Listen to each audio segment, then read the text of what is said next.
Hi, I'm your host, Becky Davis, and you're watching Garden Wise, Santa Barbara's most informative show about sustainable landscaping. This winter's rain has offered little relief for the dry lawns across the county. Not to worry though, this episode is full of ideas about what to do with that dying lawn and how to get your landscape looking better than ever. But perhaps the first question to ask is, do you even need a lawn? Here to help with that decision is local landscape architect and educator Billy Goodnick in a new series called Water-Wise, Dollar-Wise Landscapes. Hey, Stacy. Yes. Then you're Fred. Exactly. Well, nice to meet you. Yeah, nice to see the faces behind the phone call. So what are we up to today? From our phone conversation, sounds like we're basically talking about lawns. Well, I wouldn't really call it a lawn anymore. It's just dead There's stuff. been no water on the lawn. Yeah. Everyone in our neighborhood has replaced their lawn, and it looks great. And we look like the sore spot.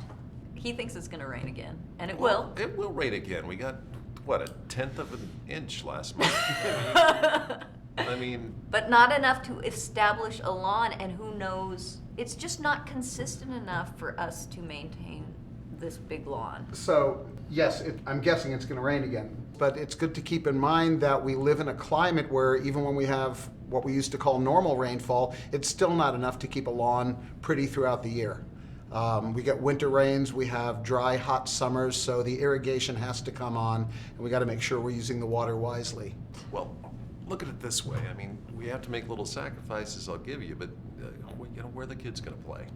The kids are grown up and have moved out. What about the grandkids? We don't have grandkids. What about the dog? He's a teacup chihuahua. So let me step in here a little bit. I think those are some legitimate reasons for having some lawn, the dog, and even just for appearance, but I think the important thing is to figure out how much lawn you're going to keep and what we can get rid of out there. To help people with that, I like looking at this, I call it a lawn decision tree. So the first question is, do you need a lawn? And yeah, you've got some valid reasons for it. So if you're keeping the lawn, first thing to think about is what quality of lawn does it need to be? Are we looking for PGA perfect putting green? Because if that's your idea of a lawn, there's a lot that goes into it. There's fertilization, there's fungicides, being right on time with mowing, and usually more water than we're trying to use in our climate right now. So first thing is quality. Next is how big does the lawn need to be in order to do what you want to do? Oh, something largish. It's about that. Okay. So think seriously about what you really need to find that right balance in the yard and make that work. So the other is location. There's people who are trying to grow lawns in some really kind of silly places. Steep slopes, a lot of sun baking it, hard to make the water stick to it. It's a little shadier in the backyard, but it still gets some sun. Front yard is pretty exposed. Okay. So maybe we just look at focusing on just the amount that we need to keep and making sure it's really in the best spot to succeed. Last thing is best practices, and this is something we talk about a lot. Is your irrigation system the best that it could be? Are you using smart controller so that it turns off in the rainy season and comes back on when it's hot? Not over fertilizing, that tends to send pollutants out. Just timing the water properly, trimming the heads so that they're not spilling all over the sidewalk. That's what makes you a responsible lawn owner. So quality of lawn, what's the right size lawn? Is it growing in the best location? And are you using the best practices? Are you a responsible lawn owner? So that's something you need to think about some. Okay. I think I have a win-win situation. Okay. I will give you your lawn in the back as long as we can get rid of the lawn in the front. Maybe. Okay, that doesn't sound bad. That sounds good, but if I agree, what happens to the front lawn? It looks like scorched earth right now. Yeah. That's where I come in. Thank you. Options in the front yard are just to make it beautiful. And I like the idea of having some of the garden that looks out at the street, the curb appeal sort of thing, but also think about what your garden looks like when you're in the house looking out. There's a little illustration here. A typical garden, you've got the trees and the bigger plants up against the house, and then everything tapers down, a little bit of lawn. And really, when you're in the house looking out, you're seeing parked cars, you're seeing traffic going by. Another way to think about the front yard is to create sort of a high point a little ways back, so a little bit of the garden is focused out toward the street. And the rest of it, when you're in the house looking out, it's a garden that's looking back at you. So, give that a little consideration. Looks like from the photos you've got enough space to do something like that. So these are all things I want you to think about before we move too much further. Well, you've given us a lot to think about. Yeah. Well, do you mind if we think this over and we'll get back to you and tell you what we decided? I think that's the best way to go. Go to waterwisesb.org, start looking at some ideas on what you can do with the garden, and I'll be here when you need me, and help us just a click away. Thanks for coming in. Thank you, Billy. Stacy, Thanks Fred. for having us. Hey, you're very welcome. Say you do decide to get rid of your lawn. Where do you begin? In our next segment, we learn about a local organization that's helping residents start the process. I was part of a Sweetwater Collaborative, and this project here is a collaboration with Sweetwater Collaborative, and I was more organizational, just helping start it and develop it. But then I noticed two things. I noticed that wow, the drought's coming on, it's getting more serious. This is a couple of years ago, and also I had a teenage son, and I became aware that it's hard for young people, teenagers, to get jobs. And I knew about sheet mulching and that it would be good for the drought. So I thought, wow, we can help with the drought and we can provide work opportunities for young people at the same time. In addition to providing jobs for high school and college students, Youth Drought Project is also educating them about water conservation. I've learned that there's a lot of different ways to be conservative with our water. Brad tells us a lot of things about how the lawn tends to be the most wasteful part of the house. It's kind of crazy because I never thought of it that way. But in essence, I've learned how to be more careful with my own water usage. I've also learned some job skills because I don't have a job experience like before this. I've had none. And so this has been a really great way for me to get more involved. The organization focuses primarily on helping people remove their lawns. We're doing what's called sheet mulching. It's the most effective way we know of eliminating lawns. The other ways of eliminating lawns are chemicals. The problem with chemicals is that, first of all, it's a toxic chemical that kills other stuff in the soil, and so it's not that good for the environment. But also, it's not even very effective. You got to do it 3 times. You got to water a lot in between to get the stuff green for it to work, and so it's just doesn't even save much money. People think it's an easy way. You can use black plastic. That's effective. You got to do it in the summer, but then you got all this plastic to get rid of, and it kills the microbial, biota, I guess it's called, in the soil. Another way is to manually remove it. You just can't get everything. It's a huge amount of work. So what this does is we cover the grass. It can be green, it can be dead, with some sort of sheeting material. Typically cardboard is the most common, and we use specific kinds of cardboard that are good. If you use cardboard that's like really soft and maybe recycled material, which sounds good, but just doesn't hold up long enough before it decomposes. We also use some agricultural sheeting that's designed for this sort of thing, in place of black plastic and plastics that are used on fields, because it can ultimately decompose and go back into the soil. Now, it's important to use good cardboard to get enough mulch on it to keep the moisture in the soil. What you might see here is the trenching. We trench around the edges at this diagonal so that the mulch can go 4 inches, all the way to the bottom, and we get the roots out right along the edge so they don't grow out the edge. One other thing important about the process is just putting it down is not the whole process. No process for eliminating grass is 100% effective. Something survives. So even with this, here and there, something is likely to come through. So the last part of the process is to monitor it, and anything that does come up, yank it out very quickly, 5 minutes a week. It's very little work, maybe not even that, maybe a minute or two, just whatever came up. You just walk around, look, get it out of there. If you do that, it'll eventually be eradicated in 1 or 2 seasons. Not only will sheet mulching save you on maintenance, you may even be able to get the cost covered as well. It's especially easy right now on your wallet because there's a state rebate that covers most or all of what we do. It's called the state turf rebate. It's only for areas that don't have turf rebates already. And we don't. We have a smart landscape rebate, which is a nice thing, but it's really not focused on turf, so it qualifies us for the state rebate because we don't have that. And it pays $2 a square foot for up to 1,000 square feet, which is maybe the size of an average front lawn. This one's bigger. And our costs are about $1 a square foot, not including some of the extras that are required. But you can get up to a couple thousand square feet sheet mulched and have it paid for by the state. Funding is only until the money is used up, and we don't know how long that'll take. It started last fall, so it's a good time to get rid of your lawn and get some help with it. We'll be right back with more Garden Wise.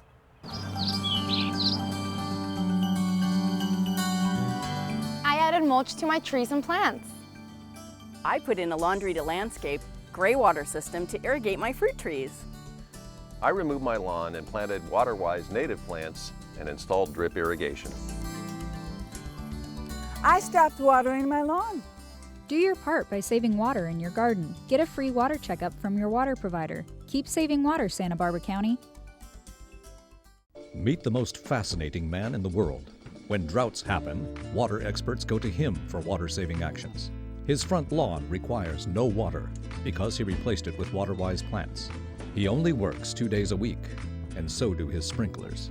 He uses so little water, overwatered plants seek refuge in his yard. I know a lot about saving water, but when I want to know more, I go to waterwisesp.org. Let's save together, my friends. Welcome back. One of the most important aspects to having a thriving water-wise garden is to have healthy soil. Up next, we'll learn what it takes to build and maintain vibrant soil biology. My name is David White, and we are here at Reeves Creek Ranch, which is in the east end of the Ojai Valley.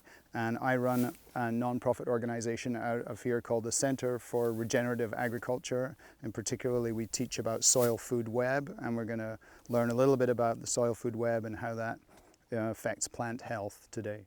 What's really not known so well, I think, is the influence of soil biology on soil plant health.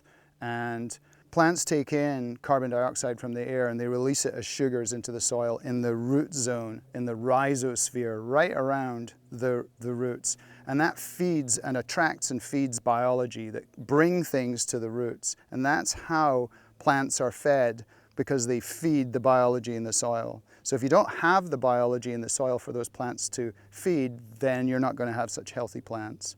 In terms of using soil food web techniques to grow your food, one of the things is, or to grow anything, is you want to, there's a broad categorization would be, am I growing annuals or am I growing perennials? And generally, perennials will require a more fungally dominated soil. So we want to see more fungus in the soils around perennials. And so an example here we have a perennial Washington navel, and around about it has wood chips, and wood chips are a food for fungus. So we're all controlling, evaporation, we're covering up the soil so there's protection for soil biology, but we're also providing the foods for fungal hyphae to feed on, in that we're providing wood. Now, if I was trying to grow annuals, let's say I had a raised bed, which I do at some of the school gardens that I run, we would mulch and cover the soil with straw, which is more of a bacterial food, because annuals tend to be more dependent on bacterially dominated soils. One of the simplest things to keep in mind with soils is that we don't want to have bare soil. Bare soil will erode, bare soil will oxidize, bare soil, it doesn't provide support for soil biology. So covering soil, not having bare soil is key, and that could be from cover crops, could be from mulching. You can mulch with cardboard, with paper, with wood chips, with straw. There's many things that you can mulch with, but you can also grow cover crops. And that provides protection for the soil biology. And if you're doing that, then you can also add soil biology to it. You could actually put compost down and then cover it. One of the things that we do is that we make composts and compost teas, actively aerated compost teas, which are basically preparations of biology that then you can add to the soil. The most sensitive instrument that we have when it comes to compost is our nose. And anytime that you have compost and you smell it and it is bad, then it means that you've gone anaerobic, that there's been anaerobic bacteria present in that soil sample or that compost sample. And a good example of this might be, and I'm sure this is universal, that you've left something in the back of your fridge that was lettuce and now is kind of goo, and you take it out and you don't even want to smell it because you know it smells bad. And you're not going to eat that. And there's a reason you're not going to eat that, is because that we are totally programmed to avoid things that smell bad, that have evidence of anaerobic activity in them. And it's the same for soil. So if you're using something to treat your soil that smells very bad, then it probably is indicative that it's got anaerobic, something has gone anaerobic, which is not good for soil health. So ideally, when you pick up compost, your compost, any purchased compost, anything that you get, and you smell it, it smells like forest floor. That's the smell we're going for. And that would indicate that you haven't gone anaerobic, that you've got aerobic bacteria present there, and you've probably got the other classes of soil biology that you need. The other thing that's key is moisture level in compost, and a squeeze test is key. If you can get a drop of fluid out of your compost, then you've probably got about 50% moisture. If you squeeze your compost and let your hand open and it falls apart, then it's dry and you haven't got enough fluid in there to support soil biology. And so what I want to invite you to do is to come over to our compost area and we'll have a look at what we're doing there. Here is some of our compost work area. And first off, just if this was any compost pile that I was visiting, I would want to smell it first. So it smells to me like forest floor. And then I want to do a moisture test. And so I can let it open and I can see that it stays together as a clump. It didn't just fall apart. What I would like to see is a drop of water come out. And I can't get a drop of water out there. So this is towards the top of the pile. It's a little bit dry, actually. It's not too bad. It's a little bit dry. But the proof is looking at this under the microscope and seeing what biology there is in it. You can see the surface. It's got a lot of wood chips in it, so we're trying to grow fungally dominated compost to then use around our perennials. If we were trying to grow kale or row crops, then we'd probably be more trying to make a bacterially dominated pile. And you know, this size is pretty good. It's maybe about a cubic yard. It's hard to get thermal compost to happen in much smaller areas. We want this to heat up. Ideally, it'll get up above 131 degrees, which kills the seeds, if there are any seeds in there. And then you want to turn it so that all of the parts of the pile end up going through the center, and all of it heats up to 131 over a time period. Like you might turn it, for the homeowner, might turn it 3 times. The goal is to get balanced biology in your soil, especially if you've got balanced compost. It's got all members of the different classes in there. It's got bacteria, which they all usually do unless they're actually toxified, fungi, nematodes, protozoa, and microarthropods. If you've got all of those things in there, then you've got balanced biology and you're going to have healthy plants. So it's simple things: covering your soil, cover crops, putting compost down. These are all simple things that can improve the health of your plant through soil health, soil food web, soil biology. I think in terms of resources to follow up on, the organization I run is Center for Regenerative Agriculture, and it's based here in Ojai, and the website is ohaicra.org. And there's some insights there as to soil food web and making worm bins, that kind of thing. And one of the things the Center for Regenerative Agriculture does is we do and host free soil testing workshops where people can bring samples of their soil, and then we'll look at it under the microscope and project it onto a screen, and they can actually see the biology in their own compost or soil samples. And that's really empowering and enlightening, and I hope to be able to offer more of those. Once you have healthy soil, you're ready to start planting. But there are a few things to consider before mapping out your landscape. Up next, Oscar Carmona, an instructor for the county's Green Gardener program, will teach you everything you need to know. Hi there, Oscar Carmona, owner of Healing Grounds Nursery. I also teach the Sustainable Landscaping program, the Green Gardener certification class that's offered through Santa Barbara City College. And today we're going to talk about the right plant in the right place. So the first thing we want to talk about is a microclimate in a landscape environment. And what a microclimate is a unique area of your garden that is distinct in its conditions from others. And believe it or not, even in a small residential lot, you can have as many as 5, 6, 7 microclimates. Now, there's 5 things that plants need fundamentally to do well, and that is that they need light, they need favorable temperature ranges for the type of plant that it is, they need proper space to grow into maturity, soil conditions also are important, and then of course water. We take these concepts and we apply them to a given site, and here we're at the Goleta Water District Edible Landscape Demonstration Site, and you can see from their design map here the layout of this garden. One of the first places to start is to go close to any structures that you might have, whether it be a home or a garage, and realize that each side of your building structure is a different microclimate, and that has to do with the orientation of the sun as it relates to that building at any given time of the year, and also that affects the temperature ranges, and that those 2 conditions are very important to determining what you're going to plant there. If we're looking at this map, basically the top part here is the south side of the house or the structure, the north side, the west side here to the right, and over to the left is the east side. So what you're going to find is that on the east side is you're going to get the morning light, and therefore partial shade loving plants will do favorably better on the east side of your house. The north side will typically generally be in shade. The west and the south sides are usually the hottest growing environments that you can have in your home landscape. And that is because in Santa Barbara we have a south-facing orientation, and so typically the sun is a direct hit on anything growing on the south side of the building. And similarly on the west side, you're going to get afternoon sun.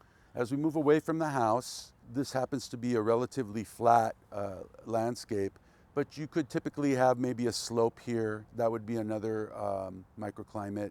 You could have poor soil on this side. You could have good soil on the other side. Those would be other 2 discerning properties for microclimates. Another would be if you had large trees. These are not very large at this point. Someday they'll grow into larger plants. But as they do, they're going to create more shade. So shade is also another discerning microclimate environment that you need to pay attention to. And consequently, you want to make sure that you're going to put shade-loving plants in those areas. The second point I'd like to make relative to determining the right plant in the right place is to avail yourself to the important information that comes along with the plants at the nursery in the pots. And that would be what we call a pot tag. Now on the pot tag, you're going to find the 5 pieces of information that I told you were very important for determining the plant's overall health and in growing. One of the biggest mistakes people make is they find a nice, beautiful little potted plant in a 1-gallon pot, and they think, oh, how cute, and they go and plant it right up next to a building or right up next to other plants so it looks filled in at the beginning, not realizing that that plant really wants to be 40 feet tall and 30 feet wide. And so if you look on the pot tag, you're going to find those important bits of information. It's important to look at that, and if you're not good at remembering, go ahead and place it right next to the plant upon planting. And that's going to remind you exactly what those conditions are that are going to help make that plant grow successfully. If you don't have access to a pot tag because you lost it, there's 2 other sources of information that I want to mention that I think you should avail yourself to.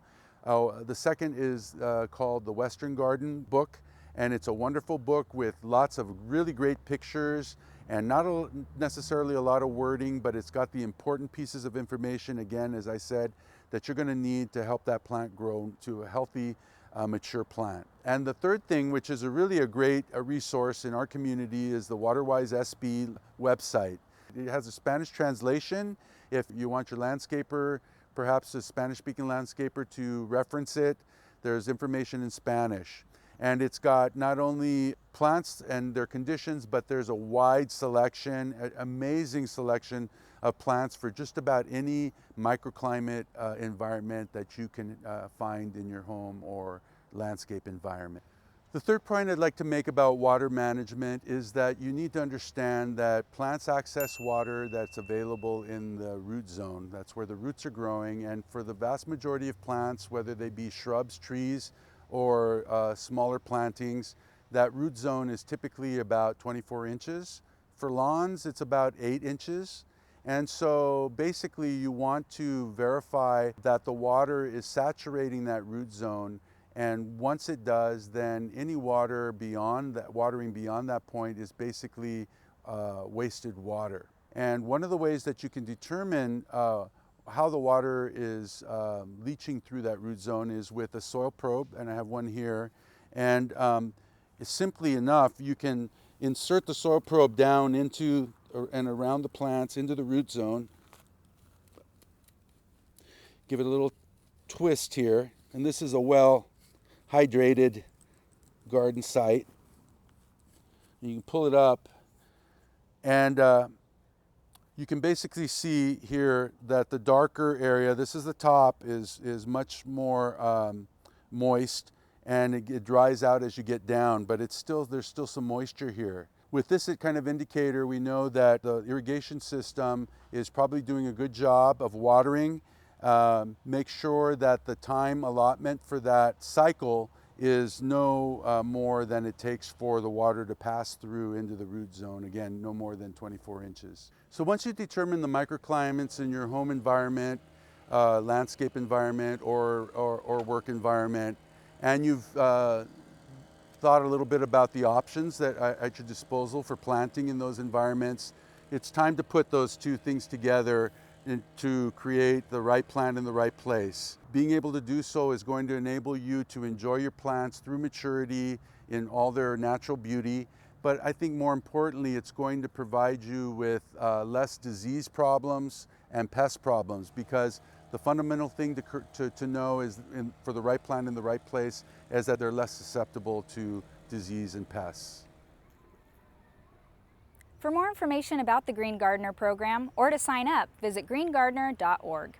Well, that does it for this episode. Remember, you are the agent of change, and together we can conserve water and create beautiful, climate-appropriate gardens. There are lots of resources online to help. Visit waterwisesb.org for tips or to view past episodes. If you have any questions or comments about the show, you can give us a call at 564-5311. I'm your host, Becky Davis, and keep it water wise, Santa Barbara.